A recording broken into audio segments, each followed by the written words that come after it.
Croyants ou chrétiens nous sommes, certes, mais avant tout, nous portons aussi le titre de citoyen, ce qui nous oblige à jouir des droits légaux du pays dans lequel nous sommes et à remplir par ailleurs les devoirs civiques tels qu'exigés par la loi.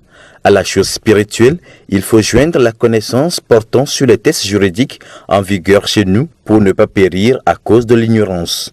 Les 5, 7 et 10 mars dernier, s'est donc tenu un séminaire initié par les premiers responsables de la région ecclésiastique d'Apédo-Kouya-Lomé sur les droits et devoirs des citoyens et sur le mariage civil et ses avantages. Nous sommes partis du constat selon lequel beaucoup de nos concitoyens, nous sommes nombreux dans l'ignorance de la loi. Or, en cas d'infraction ou de violation de cette loi, la boutade passe, elle nous est appliquée, la boutade selon laquelle nul n'est censé ignorer la loi. Et c'est parfois dans des situations vraiment, pratiquement irrécupérables que les gens se rendent compte qu'ils étaient vraiment en infraction, qu'ils étaient en violation d'une loi.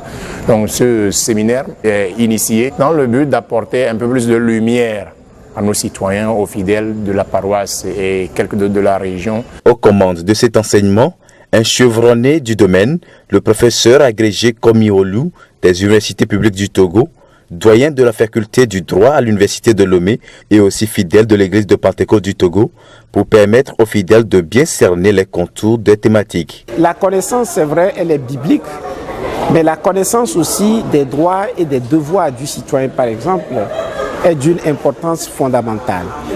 Et quand nous allons sur le terrain du mariage aussi, ce qui est conforme d'ailleurs à la parole, le mariage se distingue clairement des situations de concubinage qui exposent à certains dangers. Et on s'en rend compte parfois assez tardivement. Et pour toutes ces raisons, les avantages qui sont liés aussi au mariage, pourquoi il faut éviter des situations de concubinage, nous pensons que tous les citoyens ont besoin de le savoir, pour qu'ils ne confondent pas les situations de concubinage au mariage, qui est protégé par la loi, à la différence du concubinage. L'initiative est noble dans la mesure où les participants l'ont suivi d'une écoute attentive, en ont posé 1000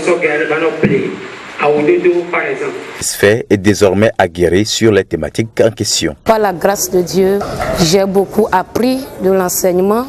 Ça m'a permis de voir clair dans ma vie conjugale, de savoir quelle position j'occupe dans mon foyer, de savoir l'importance du mariage civil et mes droits aussi en tant que citoyen. Dès lors, je saurai comment poser mes pas, même en parlant, en agissant, envers mes enfants aussi. Je dois savoir en tant que mère, quelle punition, quand les enfants sont en erreur, quelle punition faut-il mettre à leur égard pour ne pas être accusés. Ces deux thèmes m'ont tellement intéressé. Ça m'a ouvert beaucoup d'entendement, ça m'a permis de comprendre beaucoup de choses par rapport à mon passé dans les deux thèmes.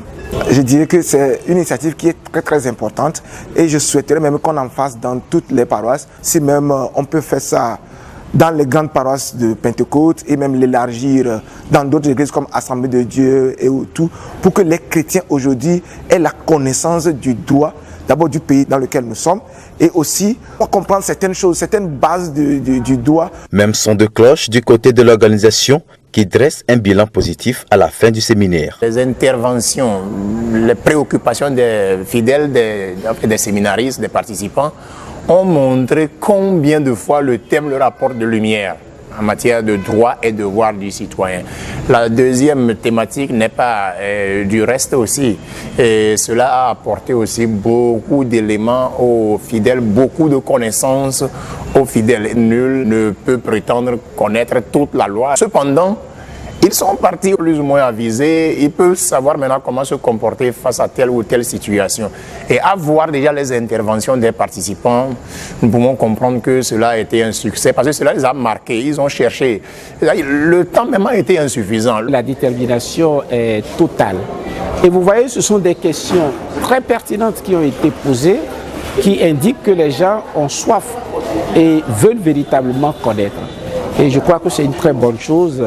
Et pour moi, ça ne peut être qu'une joie, parce que pouvoir partager sa connaissance, et je considère cela comme une bénédiction.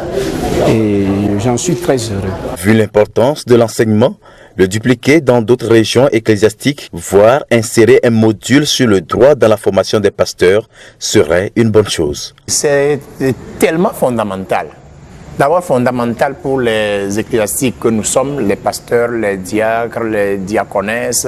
C'est vrai, la formation des pasteurs passe par des instituts de théologie, par des facultés de théologie, mais je pense qu'il vaut la peine que la notion de droit, dans un monde si moderne aujourd'hui où les lois, les décrets, les arrêtés sortent au jour le jour, dans un monde où il y a des conventions internationales, par exemple les droits de l'homme et du citoyen, la charte des peuples africains en matière de droits de l'homme. Il y a plein de textes qui nous régissent, à commencer même par la charte des Nations Unies en matière de droits de l'homme. Donc la formation des pasteurs passe par ces instituts, ces facultés.